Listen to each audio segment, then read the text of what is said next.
You're welcome to yet another interesting episode of Core Conversation. My name is Jibril Folami, welcoming you on board again. You know what we do on this show. Every week we try as much as possible to extract what is happening at the national level of Nigeria and Africa beyond if there is need for it. And today on the show, it's not going to be an exception. And the house today, I have somebody who I call a friend of the house because he is a communicator, he's a journalist, and he is a political analyst. Join me as I welcome no other person than Dr. Jide Johnson to Core Conversation. Good day, good afternoon, sir. It's a pleasure to be with you, Jibril, and the entire crew and everyone that is watching this program all over the world. It's nice sharing this moment with you. Thank you so much. Nice having you too. All right, JJ, let's start like this. It is 3 years, almost 3 years, of President Bola Ahmed Tinubu in office. If you are asked to extray his performance, what will be your submission? Well,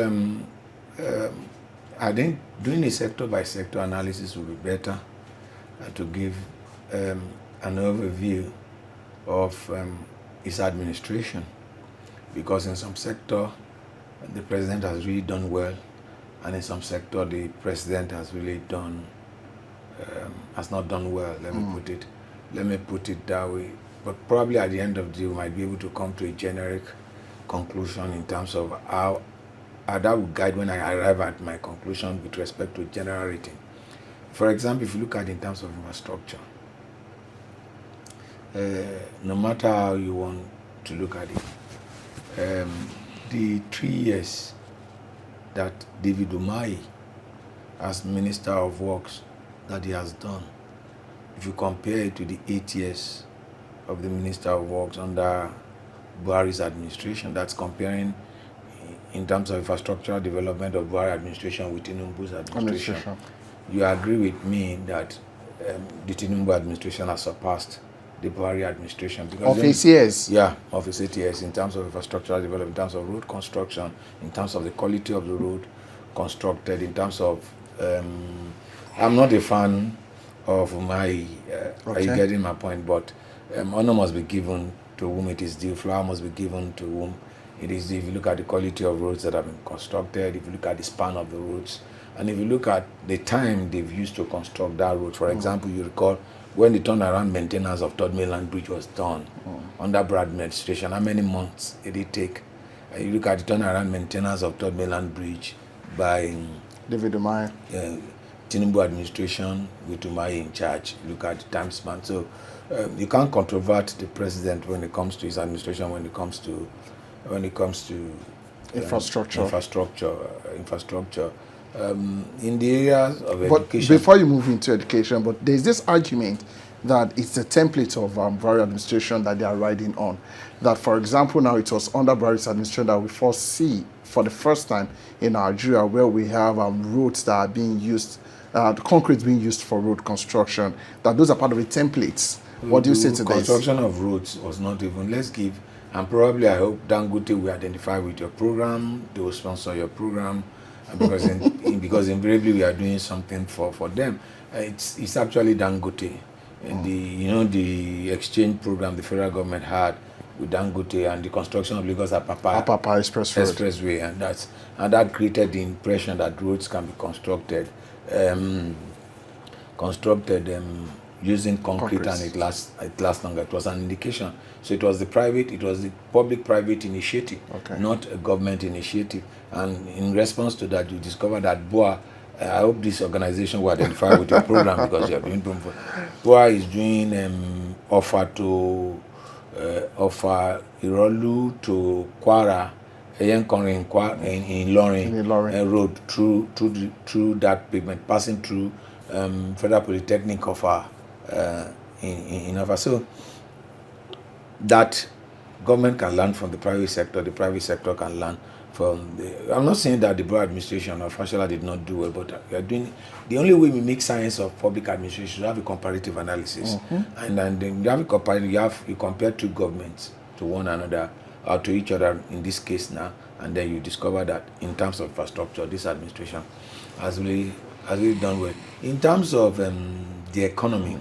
No, you wanted to go into education before. In terms of education, there are as far as I'm concerned, there's no clear-cut policy with respect to the educational policy of this particular administration. Today, Jam will come up with one idea today, Wipe will come up with another idea tomorrow, and then we know we have had two ministers of education. One, there was, in fact, that particular sector has been bedeviled with one form of crisis or the other. I think that the government is trying to do a lot of things without knowing what they want to do. You recall that they said when they change the curriculum, they also said they are going to change the time. We are used to the 60 and all of that. And so for me, I think the president did not pay too much attention to that particular sector. And that particular sector is, in my mind, I might be wrong, is being run based on the whims and the caprices of whoever is the Minister of Education. There's no particular central trust with respect to that educational policy. We talk about the good side of it, the NEL fund, exactly, with which they give loan to students and the rest of it. And even we're seeing that most times ASU are not going on strike again. And trying to, but that's dealing with some basic aspect of it. The real deal is, what do we want to gain out of our educational sector? The educational sector is your innovative industry.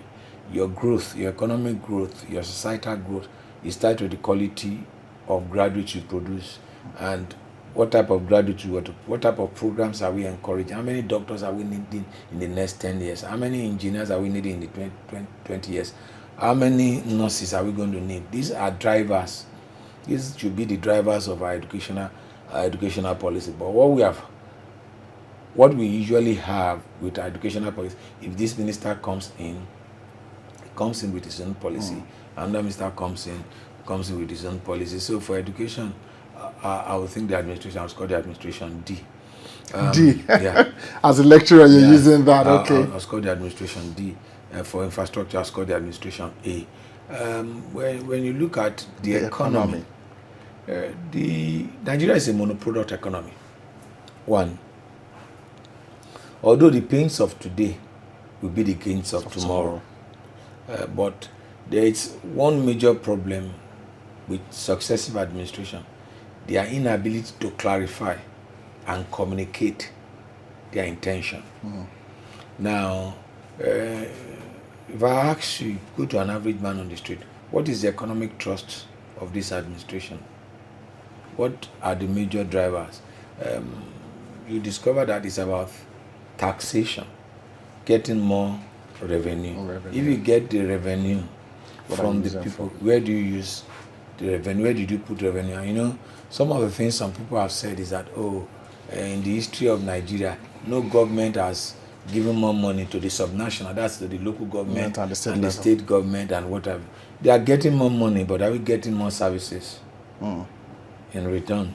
Are we getting more deliverables in return? Is that the fault of the federal government? I think that the government wants to do too many things within a short period of time. Whether that's the shortfall of democracy, you have 4 years and maximum of 8 years, and so you can have good monetary policies, but if you don't have fiscal discipline, and so the monetary aspect of our economy and the fiscal aspect of our economy requires a synergy between the Ministry of Finance, coordinating minister of the economy, and that of the central bank.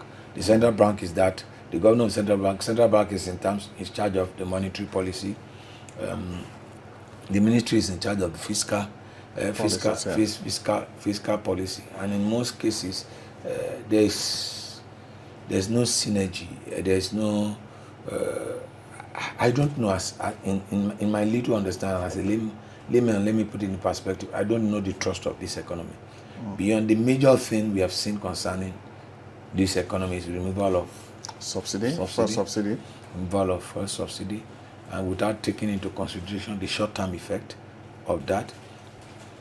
Two, as we are recovering from that, the president came up with the tax policy which took effect at this particular year. You go and ask an average person, even as educated as I am, I don't even know what it is.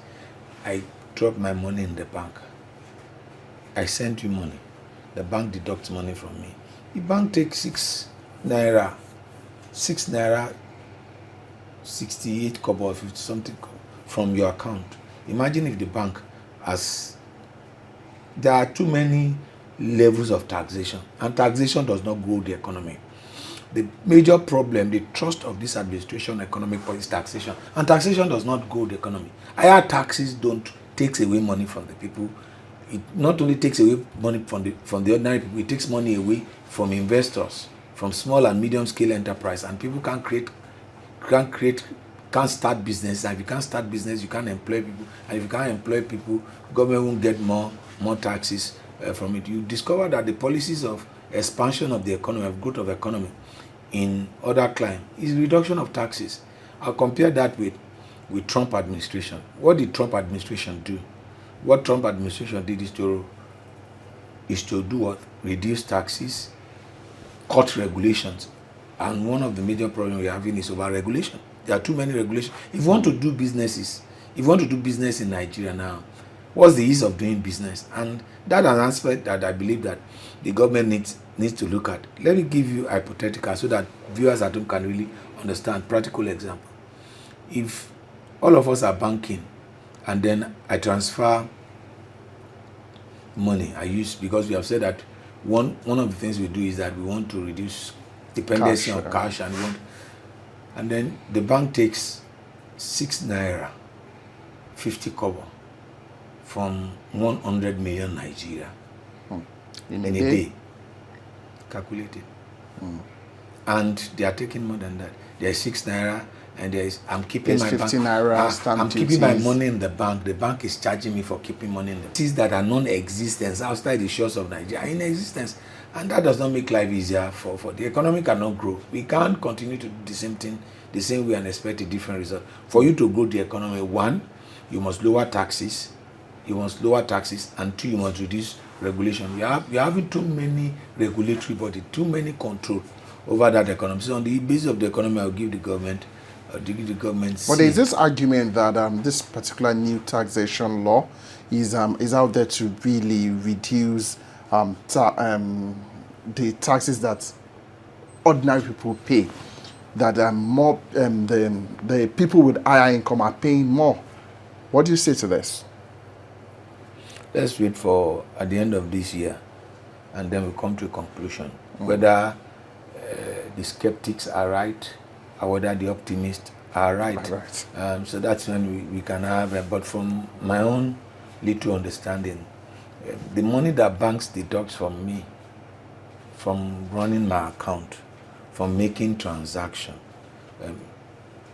it's unimaginable, and it's affecting everybody. If it's a fixed percentage, and there is something which is, I talk about the monetary policy. It's the central bank in conjunction with the federal government, with the commercial banks. As far as I'm concerned, in my opinion, they are ripping off Nigerians. We are paying too much for the services they are rendering for us. For example, let me tie up with this. If you use this code, the sort code, to send money, let's say, for a particular bank, I won't mention their name, it's 737 hash, 737, I get them up. And then probably you want to send some, and then there's a network problem. They charge you 6 naira 78 kobo, whether it's successful or not successful. Which type of business do you pay for when services have not been delivered? Or services have not been rendered or been delivered? It's a rip-off. It's a crime. And I hope in the future some people will put themselves together and take them to court and challenge this arbitrary, inhuman, whatever. So for me, the fiscal policy and the monetary policy, there is no alignment.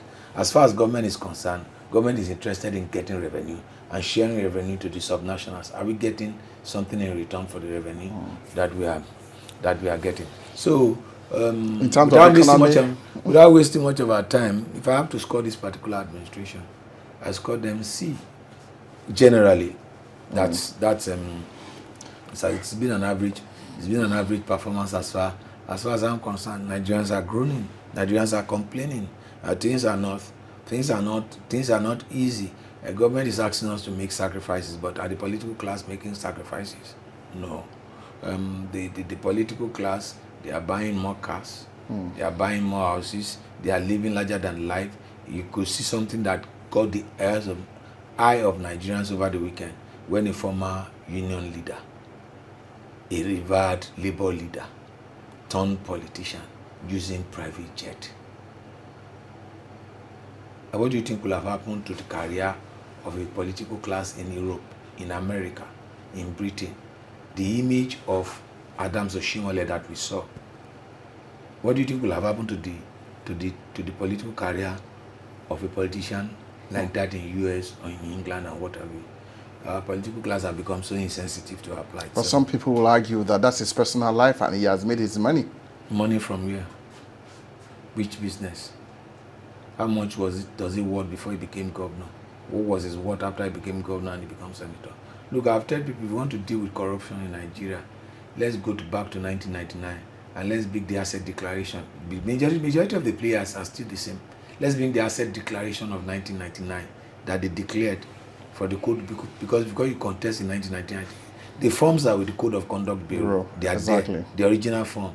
If you want to access this fund, let's go and bring it. If they are bold enough, I challenge every one of them, from the president to the least person, which is a councillor, to come to publish the asset declaration form of 1999 and the asset declaration form of 2026. You discover that the money they made between the period of 1999 to date is much more than. Well, how rich? There are people we know.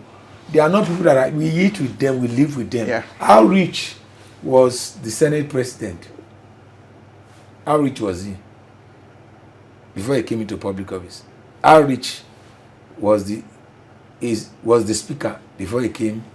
So you're an advocate that the corruption level of this administration is way higher than what we've seen in the past, or are you talking generally now? Now let me put it to you. The corruption level under Jonathan, people scream bull murder. The corruption level under Buhari was what? He's only the minister of the Attorney General that we're still battling with, and the Central Bank governor, two of them, just two.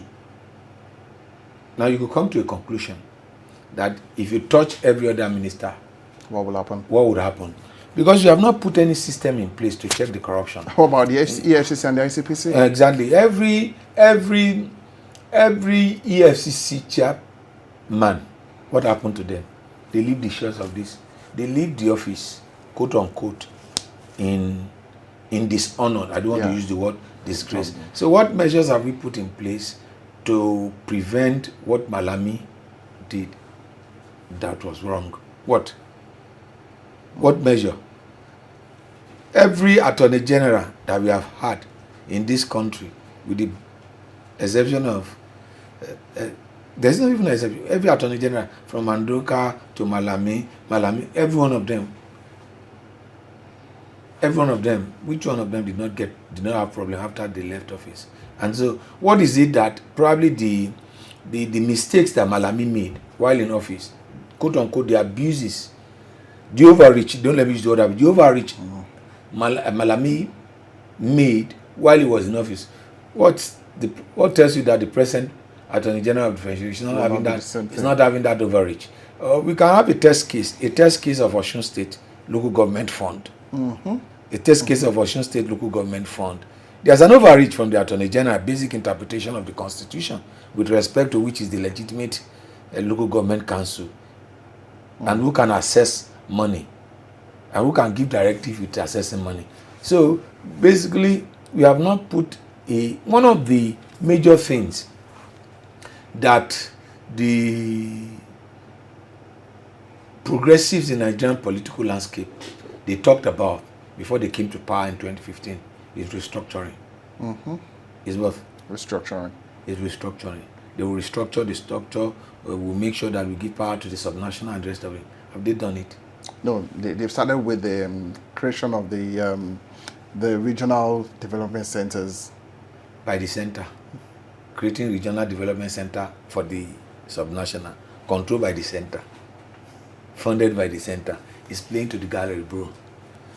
is playing to the gallery. We are just playing lip service. We are saying that we want to make the federating units more powerful. We have seen too much over centralization. And like some of us have told those that are very close to those in corridor of power, it's very clear. The maximum the president will use in presidency is 8 years. If it's an opportunity, Obasanjo had that opportunity. He did nothing with it. Now, there's a second opportunity with those that have clamored for restructuring. Now, with Asiwaju being the president, if that is not done, that opportunity lost once but twice is lost. That opportunity is lost. So, those that have gotten to the center, they've got carried away with the power in the center. We even have even more concentration of powers in the center. Like the local government issue that I spoke about. For example, what Osun State is going through is what Lagos State went through. Who could have imagined that the president as a governor that fought against that injustice, where federal government withheld local government funds, will be the administration that when he becomes president will do the same thing which he found out. So basically, the more things seems to change, the more they remain the same. So there seems not to be a green light at the end of the tunnel with what we're seeing, because it's just like people recycling one another, and there's no clear path ideology on the level of those playing politics. That's ideology. Ideology is the thinking behind your decision. You see, Nigerians are religious people, but they forget that there are two dimensions to God. There is the principle of God, and there is the personality of God. The principle of God is, it rains when it wants to be, whether you pray or you don't pray. It's morning when it's supposed to be morning, and it's night. Yeah. It's a principle. It cannot be controverted. You can't change it. Now, your principle, that's an idea. We said your principles are ideologies. Ideologies are thinking behind, ideas behind your thinking. Ideologies are thinking behind your decision making. And so if you don't have an ideology, if you are no respecter of principles, your country cannot grow. So fundamentally, what is the ideology guiding our political party system? As far as the political class are concerned, they want to win the election. I was teaching a class before coming for this program, and I told my student, if God wanted to make the devil to belong to his party, he will have forced the devil to come to his party. And the devil and the angels that turned to demons, God could have forced them to be. But God wanted mankind to have a choice. And that's why he allowed the devil to try. Any system that does not create room for opposition is not ready for growth. Any system. Nigeria is trending towards a dangerous path. There's a particular saying in my local dialect, all of us cannot sleep in one direction. You will discover that there is a desperation from the political class. What is that desperation? How can I easily win election? One, once I win the election, whether crook or hook, what happens thereafter? We go to court, and then the political class have gotten so powerful that they've shaped the dimension and the direction of the courts. You are seeing judges singing songs that is not national anthem, singing songs, political songs and so what? And then there's one thing that the president has approached the National Assembly, and everybody seems to be keeping quiet and not to talk about it. And what's that? It's the increasing the number of judges at the appellate court from 70 to 110. That's 40. So within the first term of a president wants to change the dimension of the second highest court in the land from 70 to 110. So he has the capacity to appoint 40 new judges. You have changed the structure. That's packing the court. In America, they call it packing the court. You are not saying you are adding 10, you are not adding 20. 40 of 70. But it's more than 50. The argument is we need more of those judges at the appellate court in order to fast track some of the cases pending in wonderful. I love that argument. Yeah. But it's changing the cost is fundamental. You don't change. Okay, for example, we need to have more representation in the National Assembly. So we need to increase the Senate chamber from 3 to 5.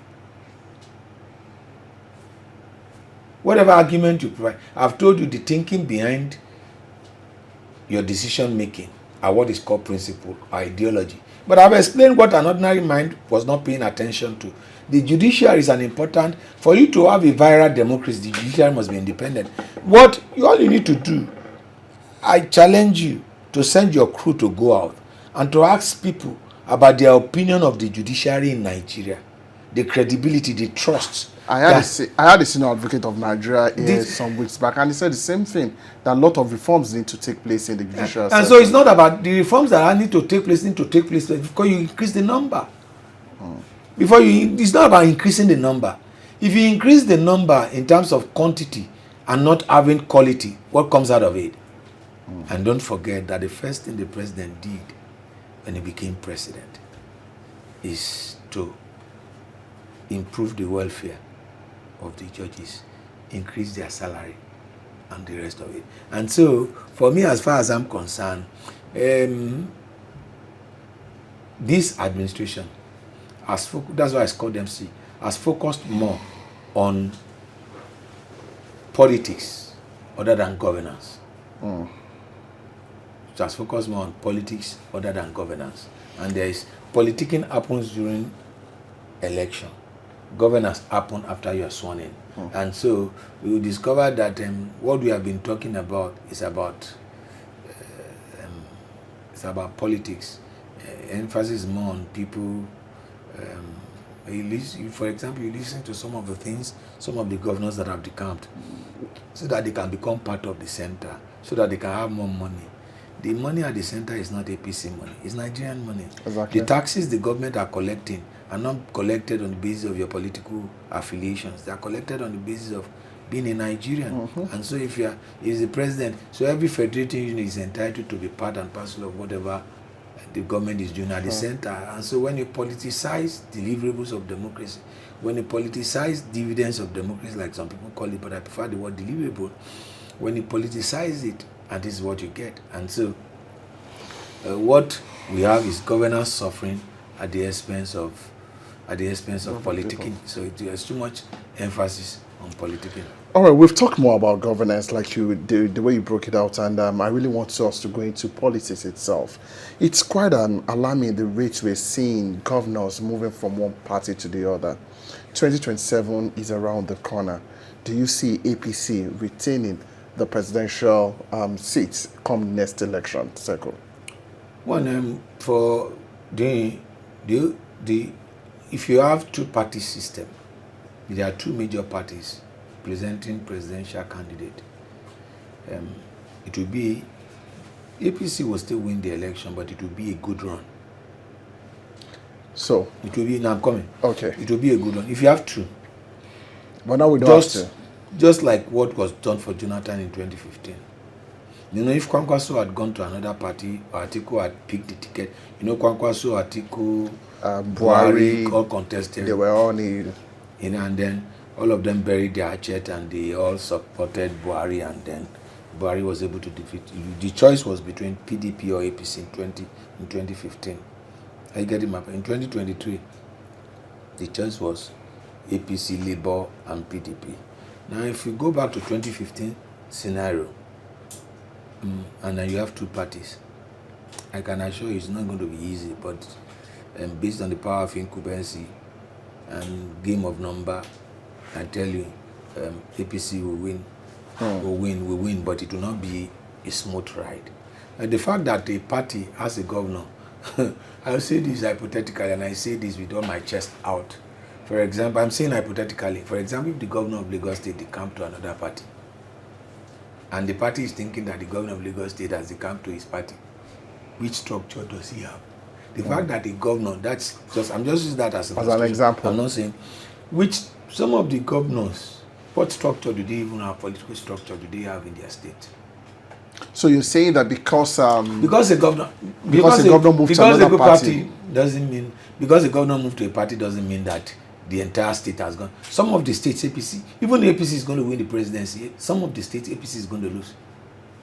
It's because there politics, there is a different dimension to national politics and a different dimension to local politics.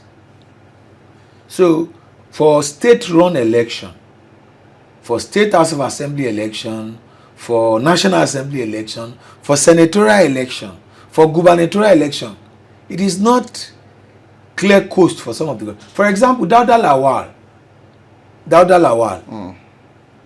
You know, Matawale left PDP, won PDP by default because the court ruled that APC did not present the rightful candidate. Yes. So Matawale won by default. He left PDP to go to APC to secure his second term. And he was defeated by a candidate from the Dauda Lawal, a candidate from PDP. Despite the fact that it is part and parcel of APC, federal matter, he was defeated by Dauda Lawal. And I'm talking about the present Minister of State for Defense. He was defeated. And so the fact that you have a governor in your kitty does not guarantee. I've given you the illustration. Okay, you have the governor of Ogun State in your kitty, and you say, okay, the governor is he has the structure. There are so many dimensions to Ogun State politics. But you know, for APC now, the governor is the party leader of the state. Well, hypothetically, depending on where you want to, it's only the party leader of Lagos State. When people say all of these things, you should look. What obtains, that's what is called politics, the art of decision making. What 2 + 2 in this instance in politics is 4, in another instance is 6. It's only the political leader in Lagos State. Definitely no. And so, and then you know the president, something was alluded to the president yesterday, that the president said regardless of PDP or APC, the party leader of the party in Rivers State is Nyesom Wike, whereas the reverse is the case in some other states. No. Was alluded. I saw a news report. Yes, that was alluded because I know the party structure of APC says that I saw the news report. Okay. And then that's why I used the word alluded, because I didn't hear it straight from the presidency mouth.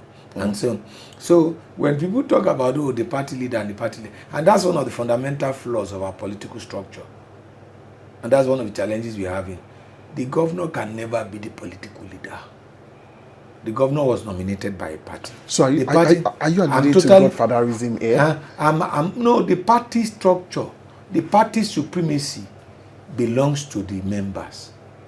The governor cannot use the party platform and become the lord over the party platform. One of the fundamental flaws of this present political arrangement, you can't be. Who nominates the governor? The party. Without the party nomination, can he become the governor? No. Now, so when the platform that nominates you, can you lord yourself over to who should be answerable to what? Let me put it. Is this not the genesis of godfatherism we're talking about in this country? It's not about. It's because we have a poor party structure. Party structures that are controlled by few individuals that put down the money. If you have a party structure whereby you and I contribute money, we are all registered member, we fund the party raised money through you and I, and then the governor becomes answerable to us. But because it is public funds that they use to fund the party, you can quote me, Jide Johnson, it is public fund that they use to fund the party. Whereas APC had their national executive meeting since the president became president. Where? Location. Aso Rock. Does Aso Rock belong to APC? No. Should APC National Executive Committee meeting be taking place? And maybe because they are in government. No. Whose resources are they using? The resources of Aso Rock, does it belong to APC? No. It belongs to everybody. It belongs to everybody. So it's an anomaly. And so because they use, what makes them become the leader is because the parties are funded by the governors. And as a result of that, he who pays the piper dictates the tune. And that's why they said, oh, the governors are, because if the party needs money, you go and meet it. Party cannot raise money from its members. And it's an anomaly. And for us to continue to do things in that way, and we think this democracy will thrive, we are wasting our time. Because God is a God of principle. We pray, but God has principle. And He will not bypass His principle for your prayers. And that's why God said, my word have I exalted above my name. My principle is way higher than my name. And so whether you pray or you don't pray, for you to reap something, you have to sow. There's no amount of prayer we pray in this studio, and we put a corn here for it to grow. It won't grow. It won't grow. We can fast, we can pray, we can commission anybody. But we believe that God said that if we pray, He will answer our prayer. But God will tell you, no, this kind of prayer I can't answer it, even if you call my name. Because this corn you have to plant it on the ground. When you plant it on the ground and wet it, I will grant your request. Your request, I will grant increase. And that's what we do. We will do I was telling my student, I said, doing the good thing doesn't really matter. Doing the right thing is better than doing the good thing. And I'll back it up with an illustration. I have a younger brother. I'm taking care of him. I pay all his bills. I didn't help him to get a job. I have the opportunity of helping him to get a job. I didn't train him. I didn't upskill him. I didn't empower him. I made him to be dependent on me. So I'm giving him money. I'm doing the good thing. I'm not doing the right thing. The right thing for me to do is to empower him. Is to empower him so that it does not become Make a him burden. Independent.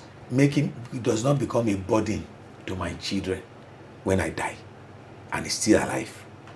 And so the right thing for me to do is to empower him. So in most cases, our government are fond of doing the good thing and not the right thing. And so what we want government to do is to do the right thing. And so when government talks about giving money to people, there's this particular saying, when you give a man to fish, you only feed him for a while. Wow. But when you teach him how to fish, you are feeding him for a lifetime. And so what government does in most of the time is that they give handouts to people. And you are seeing that with what has been said, that if you decamp, you get 250 million. Oh, is that true? I think that is what has been said. I said what has been said. You get 250 million. And then, but you also recall that when Ashiomale was the national chairman of APC, he said, if you come to APC, your sins are forgiven. And so you could see that we break principles. We have no respect for principles. Somebody is driving at 180 kilometers in a road that they said he should travel 60 kilometers, and he's praying to God that God will save me. And then he say it's a classic case in my local data. Following short folk won't get gungi. Are you getting my point? So people don't have respect for principle and they want result. That takes me to the issue that you have raised, and that has to do with the good and the right. River State's politics. We have Izem Wike, Minister of the Federal FCT, and we have the governor. There has been this tussle on who controls the party. Wike is in PDP. The governor is now in APC. But you will agree with me that since the current present administration in that state, the people of Rivers have not really enjoyed what we call good governance. What do you think can be the way out of this? Because we know it's all about problems.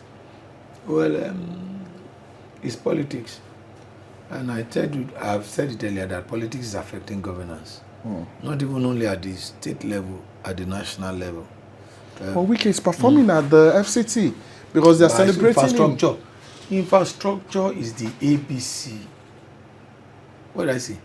Infrastructure is the ABC of public governance. My brother, any idiot can construct road. What did I say? Any idiot can construct road. All you need is the design. The design and you allocate resources to it, and then they construct the road, and then you said you have worked. What type of work? What contribution has been made to the GDP of Nigeria? It's actually collecting.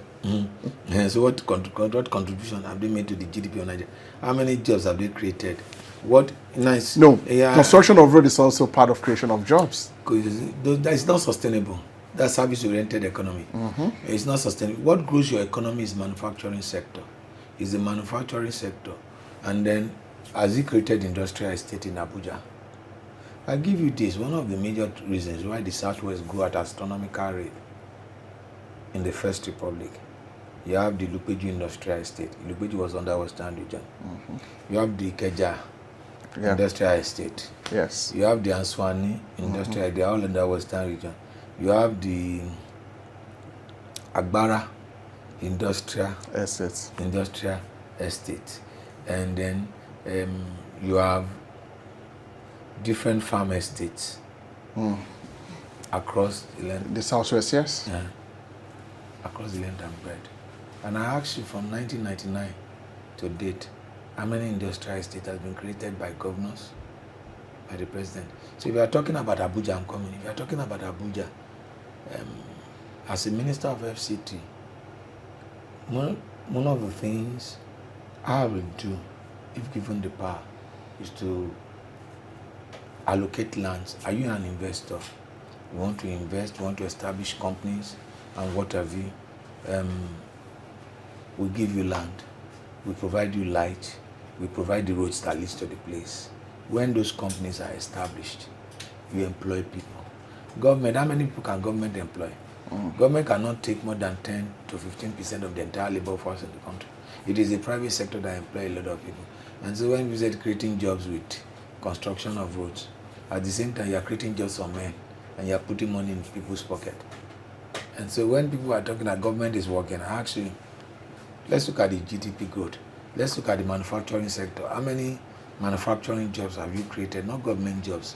Government can wake up, I can say that, okay, today employ 50,000 people into the police. So what contribution will those ones made into the economy? What are they producing that are being recycled by? If you study Professor Ivan Fisher theory of money, I bought something, 500 naira from you. Give me your phone. I bought it, 500 naira from you. Okay. Oh yeah, you use that 500 naira to buy my watch. That's in 500 naira. Okay. To buy my watch. The 500 naira that left my hand has grown to 1,000 naira in terms of value. Okay. That's theory of velocity of money by Professor Ivan Fisher. My basic economics knowledge when I did A level in 1988, I can still recall. That was yesterday. I can still recall. So basically, how money use money to create money. The money that leaves my hand, that gets to your hand, has increased in value.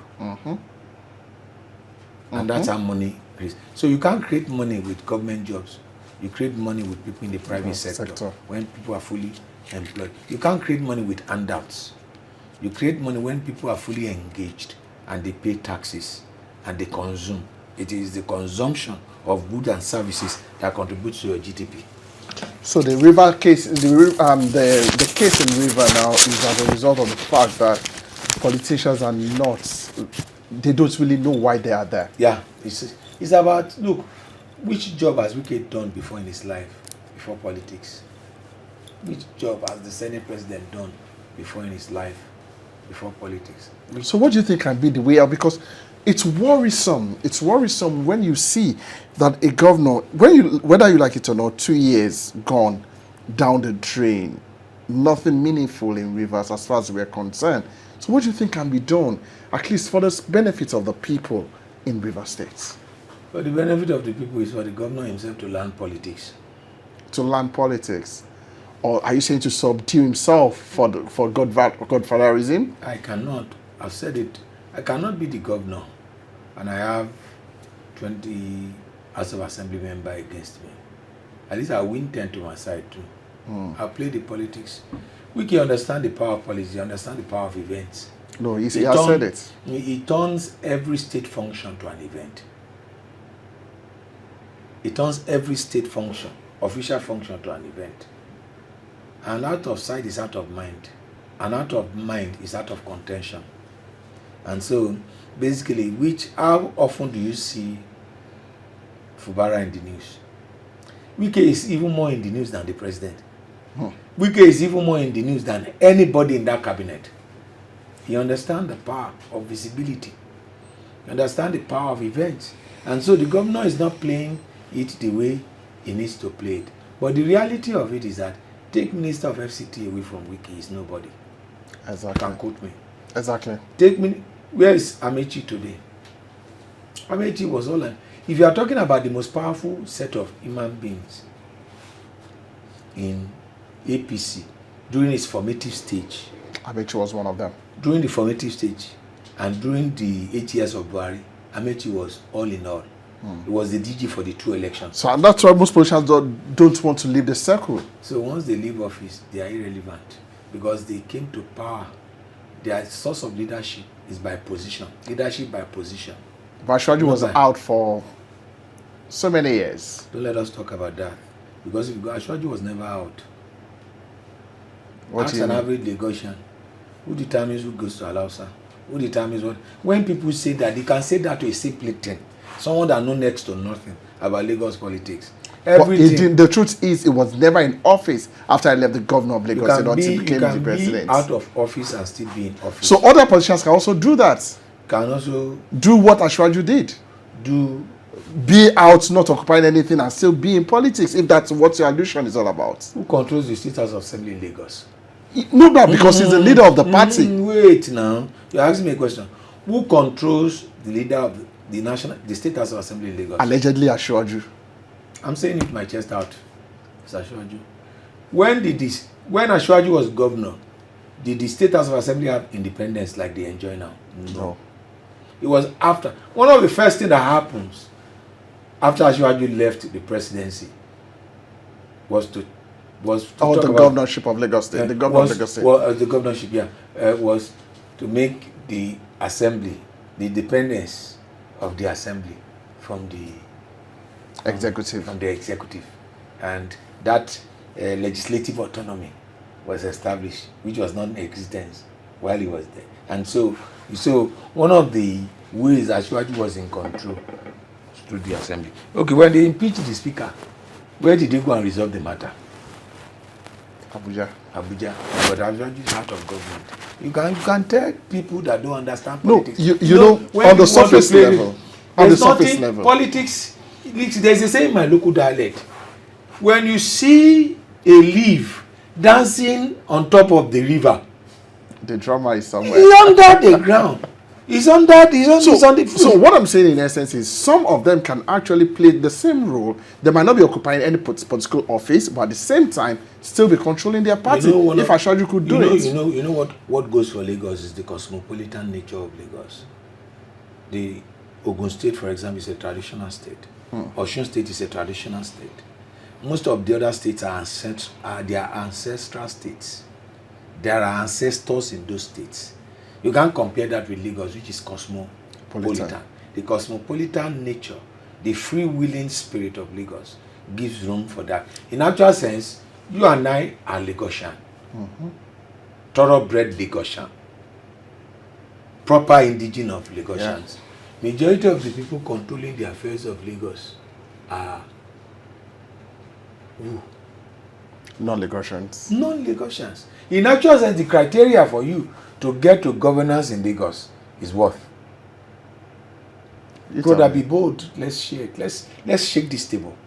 That's what this conversation is about. Yes. It's not Lagosian. In fact, it's a minus for you to be a Lagosian to play politics in Lagos. With my chest out, I'm bringing it out, and I want to be controversial to be challenged by anybody. If challenged by anybody, let's shake the table. And so when people talk, in actual sense, it's a major disadvantage for you to be Lagosian in your states. That's the truth. That's nothing but quote me, Jide Johnson. And if anybody wants to debate that, please invite them. Let's have the conversation. It's called conversation. Let's have this conversation. Anytime, any day, they want to have that conversation. I'm interested in coming. So we have that conversation. So you see that. So when people say Asiwaju is not in control, 27 or 37 House of Assembly members gathered together, impeach the government, impeach their speaker. And they said no, they should go and restore. You have seen where 37 beat 3 beat or beat 7. So as far as they are concerned, Asiwaju has always been in government. Okay, now before we go, I want you to talk about this 2027 governorship election in Lagos State. What's your take? My take is very simple. It is whoever Asiwaju says will be the governor. Oh, even with him as the president of Nigeria? Go and ask. I'm asking you, send your crew to go out and ask. Send them to APC Ward Secretariat. It's listed now. And ask people. I just asked them this question. Who are you supporting? And wait for the response. If the response is, we are waiting for our leader. If they want to be very, very modest, they say, we are waiting for who our leader will say we should follow. Okay. So, as far as that, Jibril, we have heard of Abiru, Senator Abiru from Ikorodu. We have heard of Mori Okola from Central. We have heard of Bajabia Mila from Central. We have heard of Amzat from Ekpe. We don't know whether he's Ekpe. Wait, let me do it. We don't know whether he's running from Ekpe, or whether he's running from Mushi, or whether he's running from Ifakojayi. So he has 3 legs. He has roots, yeah. 3 legs, which can. We have also heard of Akiumi, somebody that he can come and complete what he started and did not finish. So, and then, what of the son? ST. Haven't you heard of ST? After all, we saw the campaign in Morocco when we went to play Nations Cup. So nobody knows who is who. But as far as I am concerned, if you ask my honest opinion, that's my honest opinion, that who should I think, and that I think one, if the best chance of Seyi to become the governor of Lagos State, that Seyi Tinubu is for him to support Akinwumi Ambode to do his second term. Why did you say that? And then, from strategic point of view, they're not paying me. It would be nice for Ambode to do his second term. And by the time Ambode is through with his second term, Asiwaju will be finishing with his own second term. And so if Asiwaju is retiring from the presidency and from politics, Seyi Tinubu can be the governor of Lagos. So are you supporting Seyi Tinubu? Is that what you're saying? That what stops him? Some of the things some people have said is that why the fact that my dad is a president doesn't stop me from having my own aspirations. And do you think he has competence? I mean, you're asking me hypothetically to play a game. Okay, I'll tell you this. Okay, I'll make Ambode the governor, I'll make Seyi the deputy governor, or so he lands for 4 years, he comes for 4 years, or I make him to be in the cabinet for 4 years, and then after 4 years he runs for. The guy has demonstrated that he has all what it takes to be a good mobilizer, a good politician. I don't know him from any other, and but basically analyzing the landscape, the political, if ignore Seyi Tinubu at your own peril, ignore him at your own peril. You know, an apple does not fall far from the tree. What makes the father successful is also in his gene. So if you ignore him, you are ignoring him at your peril. Are you not worried that we can have opposition in Lagos that can actually spring a surprise? Because you've said Lagos is a cosmopolitan state. Yeah, to make the election easier and winnable for APC in Lagos, Ambode is the best shot. Quote me. Anybody can also win, but they work hard. All what I'm telling you, there are filters of people's opinion. Which of these candidates you have mentioned, whose appeal cut across all sector of Lagos residents, of of people living in Lagos. Who appeals to the non-indigent most of all these candidates? Which candidate do you think will appeal more to the non-indigent? And non-Yoruba people. Let me put that way. Which candidate? So these are the factors you put in. What makes the job easier even for the president to get more votes in Lagos is for him to have a gubernatorial candidate that can also pull the mass. You know, the president lost the presidential election in Lagos, despite the fact that he is from Lagos. And so all that factor will play in who is picked. And so who is more popular? Every other candidate will be looking for name recognition. Somebody always has recognition. One, he has a reference point which he can point to. This, I've done this, I've done this. And tell me somebody who has succeeded, who has never made any mistakes before. Tell me somebody who has risen, who has never fallen before. All right. Your opinion is the best candidates you think can come for 2027 for Lagos is Akinwumi Ambode again. Yeah, Akinwumi Ambode again. All right. Your parting shot. Your message to Nigerians. My parting shot is a pleasure to share this platform with you, and I am calling on people out there to support this program. That's my parting shot. You know, we made mention of brands. Here we have, well, you know, the conversation we are having is unfiltered, unhindered, and we are shaking the table. We are telling ourselves the truth, and I believe that this platform provides people the platform to hear the truth, to hear from Nigerians. Both those are in authority, and the rule and the rulers need to hear the truth. And you know what Al Maktoum, the ruler of Dubai, said? He said a leader needs people to tell him the truth at all times. What he needs to hear, not what he wants to hear. So, What he needs is different from what he wants. What he needs to hear and not what he wants to hear. And I believe this platform provides people with the opportunity to have conversation. So it's a pleasure to be with you. Thank you for having me. Thank you so much, Dr. Jide Johnson. It's nice having you on the show. And this is where we wrap it up on this episode of Core Conversation. I hope you have learned one or two things. And together we're going to make this nation great again. My name is Jibril. Follow me. See you on the next episode of Core Conversation.